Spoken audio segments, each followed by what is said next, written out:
Pasukan Chechnya terekam mengirim drone dan bahan peledak ke arah tentara Ukraina di Kursk. Rekaman detik-detik serangan tampak jelas dalam rekaman.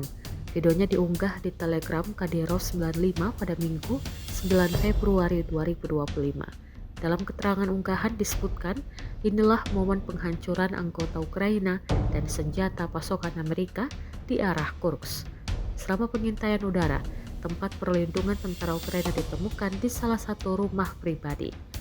Mengikuti taktik yang ditetapkan, data intelijen segera ditransfer ke tempat kerja. Setelah itu, para pasukan Chechnya melakukan serangan tepat sasaran dengan pesawat tak berawak dan mereka mengklaim semua target berhasil disita.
Download Tribun X sekarang, menghadirkan lokal menjadi Indonesia.